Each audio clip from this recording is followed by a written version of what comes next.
ആളൂരാൻ വക്കീൽ എന്ന് പറഞ്ഞ ഈ ആള് നീതിക്ക് വേണ്ടി അലിയുന്നവരുടെ കണ്ണിലെ കരടായിരുന്നു ഈ പറയുന്ന ബി എ ആളൂർ.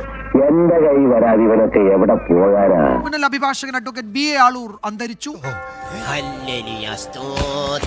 ഇതൊരു യാഥാർത്ഥ്യമാണെന്ന് എനിക്ക് വിശ്വസിക്കാനാവുന്നില്ല. അയ്യോ, യാഥാർത്ഥ്യമാണ് സാർ, മരിച്ചു. വൃക്ക സംബന്ധമായ അസുഖത്തെ തുടർന്ന് എറണാകുളത്തെ ലിസി ആശുപത്രിയിൽ ചികിത്സയിലിരിക്കുകയാണ്. അന്ത്യം. അങ്ങനെ പവനായി ശവമായി.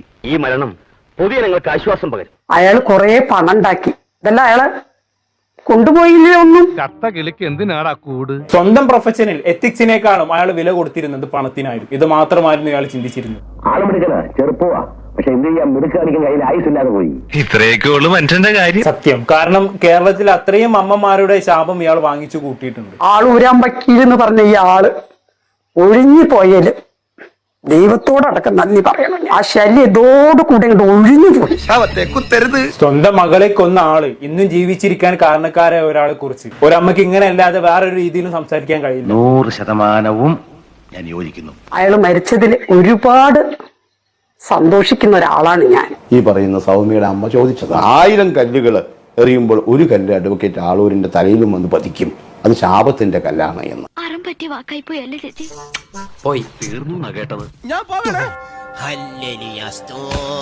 എന്ത് തന്തയില്ലായ്മയും കാണിച്ചോണ്ട് നടന്നിട്ടവനാവൻ. സ്വന്തം പ്രൊഫഷനിൽ എത്തിക്സിനേക്കാളും അയാൾ വില കൊടുത്തിരുന്നത് പണത്തിനായിരുന്നു. ഏറ്റവും കുറഞ്ഞ 5 ലക്ഷം രൂപയും ആളൂർ വക്കീലും. കേരളത്തിലെ കുപ്രസിദ്ധി ആർജിച്ച കേസുകളിലെല്ലാം പ്രതികൾക്ക് വേണ്ടി ഇയാൾ വാദിക്കാനുള്ള കാരണവും അത് തന്നെയായിരുന്നു. ആളൂരാൻ വക്കീൽ എന്ന് പറഞ്ഞ ഈ ആള് ഒഴിഞ്ഞു പോയാല് ദൈവത്തോടടക്കം നന്ദി പറയണം ഞാൻ. പണ്ടൊക്കെ ഈശ്വരൻ പിന്നെ ആയിരുന്നു, ഇപ്പൊ സ്പോട്ടിലാ delivery. Advocate B A Aloor അന്തരിച്ചു. അയ്യോ, ഇതെന്താ? കാമ്പടല്ലേ പോത്ത്? നിങ്ങളാരാ? കാലൻ. ഏത് കാലൻ? അങ്ങനെ തരംതിരിച്ചു പറയാൻ ലോകത്ത് ഒരുപാട് കാലന്മാരൊന്നുമില്ല. ആ ഒറ്റ കാലിനെ ഉള്ളത് ഞാനാ. നിങ്ങൾ എന്നെ എങ്ങോട്ട് കൊണ്ടുപോകണു? ചത്തവരുടെ ആത്മാക്കൾ കൊണ്ടുപോകുന്ന സ്ഥലത്തേക്ക്. അങ്ങോട്ട് എന്നെ കൊണ്ടുപോകണേ? നീ എത്തുപോയോണ്ട് എന്താ വിശ്വാസം വരുന്നില്ലേ? എത്തുപോയി.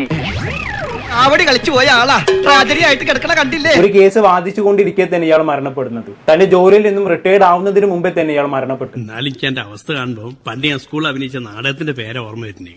അതേ നാടകം യോഗ ഇല്ലേ അമ്മണിയെ പായായിട്ട് മടക്കിയാൽ. എന്നാലും ഇയാൾ എപ്പോഴെങ്കിലും തിരിച്ചു വിളിച്ച ദൈവത്തിന് നന്ദി. ഇന്നലെ മലയാളികളായിട്ടുള്ള പലരും പറഞ്ഞ വാക്കുകളാണിത്, അല്ലെ? ചരിത്രത്തിൽ ആദ്യമായിട്ടായിരിക്കും ഒരാളുടെ മരണം ഒരു സംസ്ഥാനം മുഴുവനും ആഘോഷിക്കുന്നത്. പ്രശസ്ത അഭിഭാഷകൻ ബി എ ആളൂർ അന്തരിച്ചു.